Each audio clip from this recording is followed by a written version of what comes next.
I won't authorize any paid leave for you. I couldn't believe my ears. You always challenged me. You don't need to come back. Even I had reached my breaking point after being told this. Are you really sure? She must have been taken aback by my response. Her eyes widened in surprise. Too bad, my name is Emma, and I turned 30 this year. I've been working at the Microsoft Corporation for 12 years, making me an experienced employee at a young age. While my family wasn't wealthy, my parents took great care of me. Being an only child, I rarely got new things. Most of my clothes were hand-me-downs from cousins or neighbors. It was rare to get new outfits, but I was quite content. Neighbors and relatives showered me with love, and I have fond memories of going on picnics in local parks with my parents during weekends. Perhaps it was out of sympathy, but I'm still close with my cousins, and we keep in touch regularly.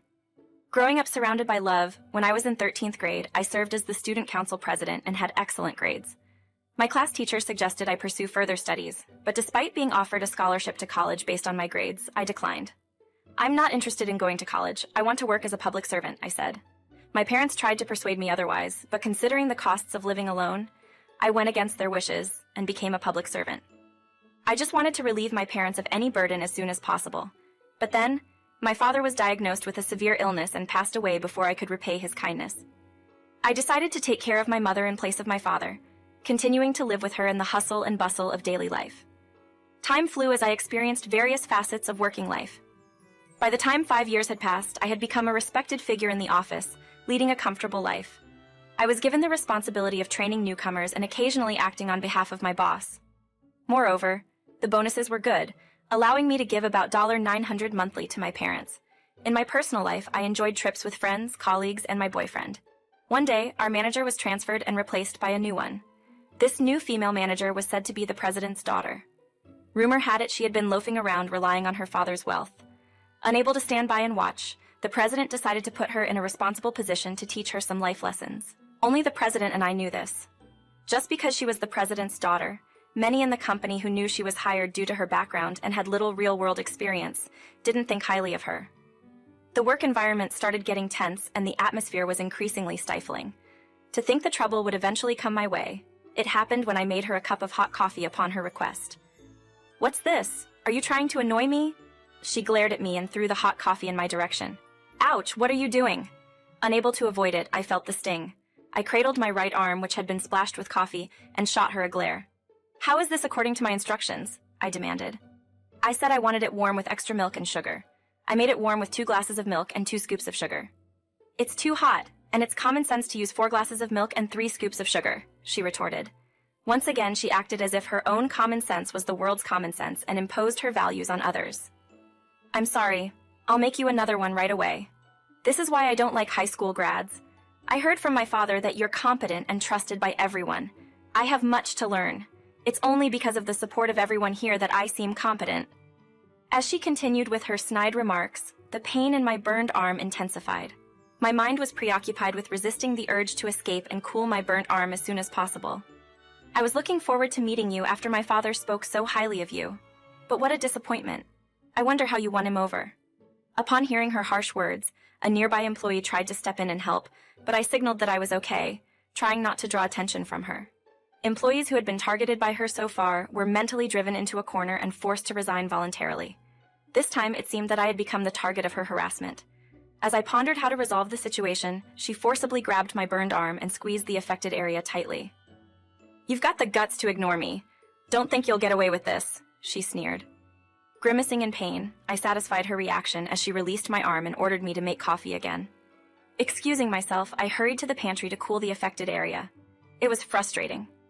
After work, I immediately visited a dermatologist and got prescribed ointment, but it never completely healed and left a mark. So I dressed in a way that others couldn't see to avoid causing concern. From that day on, the harassment from her escalated. "What's this document? Nothing but mistakes. Don't take your job lightly."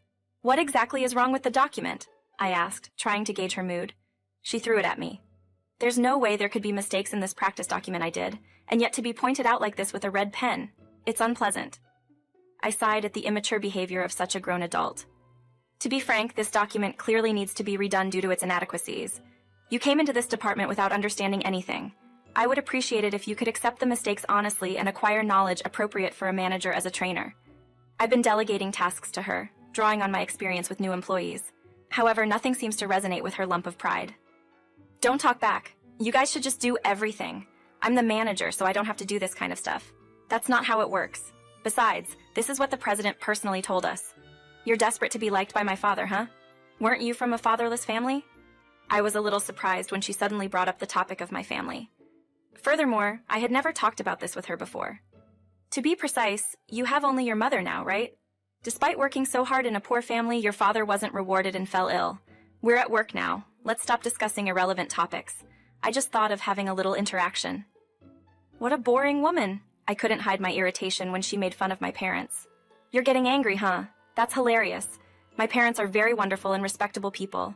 You who know nothing have no right to say anything. She quickly responded to the slight drop in my voice tone. So, that's your true nature, huh? Is it okay to have that attitude with the president's daughter? Maybe I should report to my father about your true nature and how I've been treated badly by you. Feel free to do so. Please correct the test document properly and submit it by today. I'm definitely going to drive you out. I turned my back on her. She whispered in a voice only I could hear, but I ignored her and returned to my seat. Afterward, her sarcasm continued, but I managed to get her to learn the basics. Even though they were basics, they included minor things like detailed computer operations and types of documents. I sat on a bench installed on the office rooftop, drinking Kent coffee during the break to soothe my exhausted body. While thinking about my future, I suddenly received a call from an unknown number on my smartphone.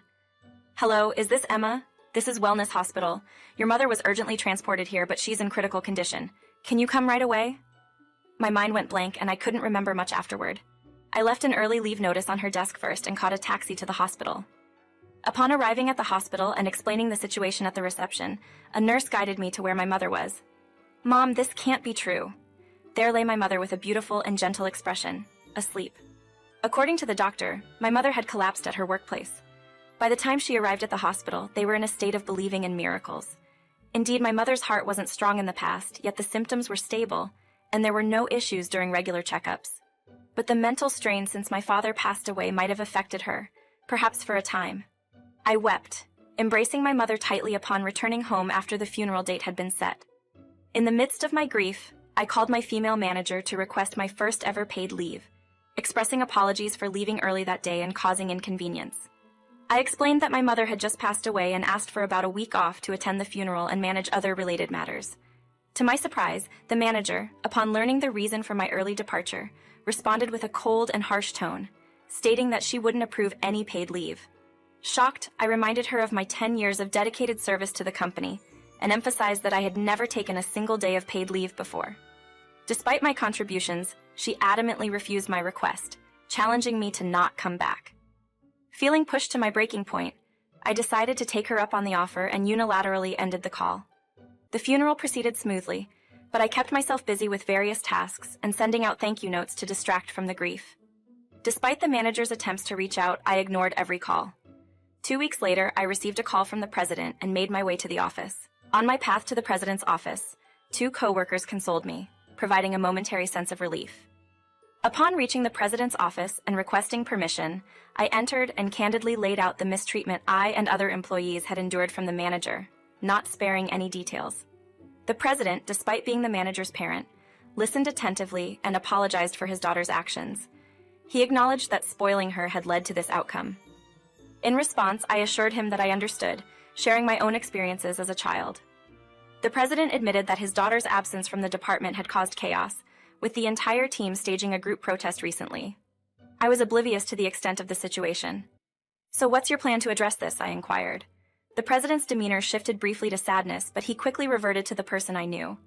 I need your help. It's easy for me to have my daughter resign, but that alone won't satisfy all employees. Can you assist us? With determination, I met the president's earnest gaze. Understood. I'm more than happy to help, I replied.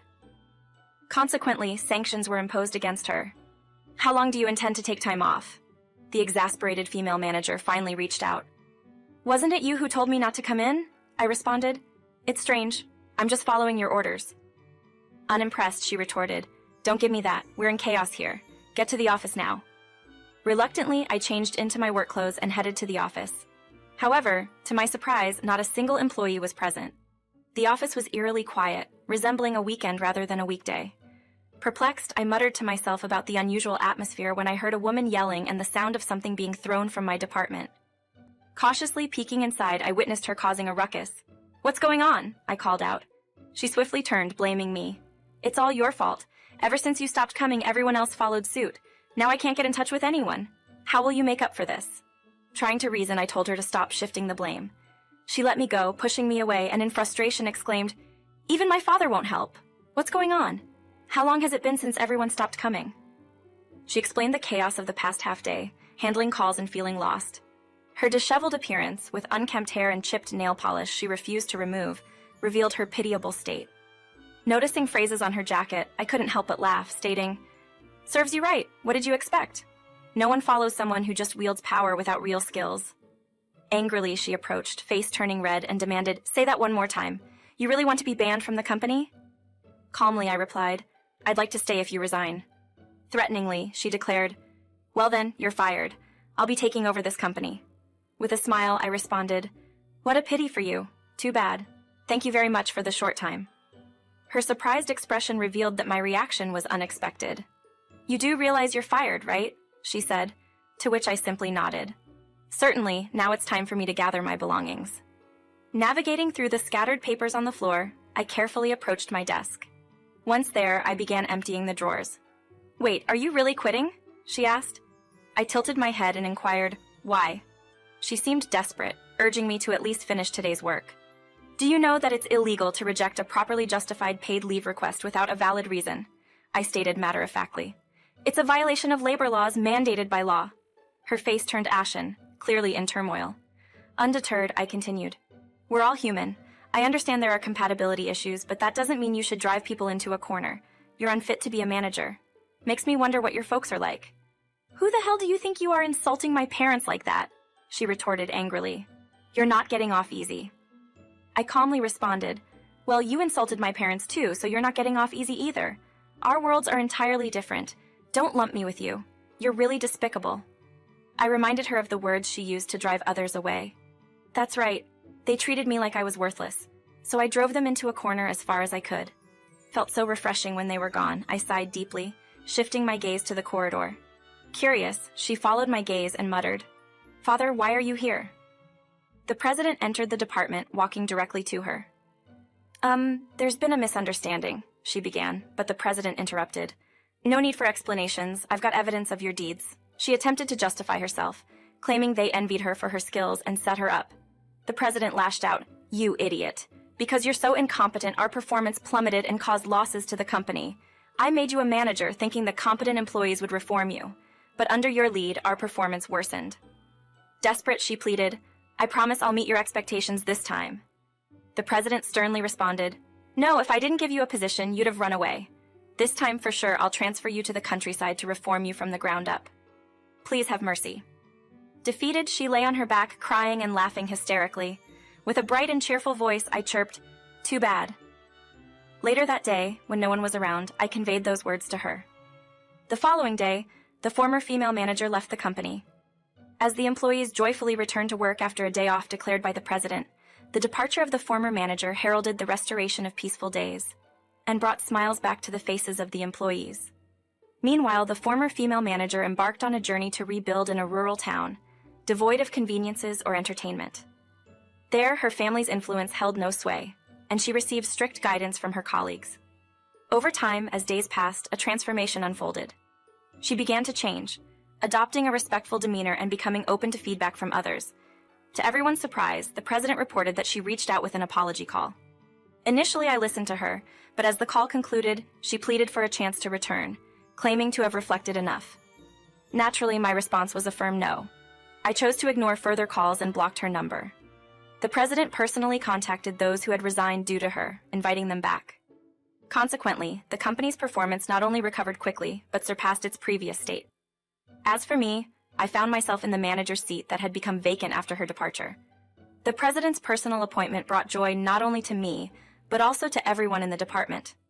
Although the managerial role proved more challenging than I had anticipated, and I felt a bit overwhelmed by the sudden career move, the support of my colleagues ensured that I adapted well. Having endured physical and mental challenges, particularly from burns, I found solace in the compensation received, deducted from the former female manager's salary, which was added to my own pay.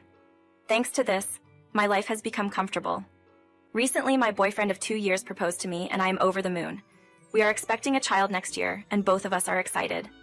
Even though I have just entered my second trimester, we are fully prepared for the upcoming birth.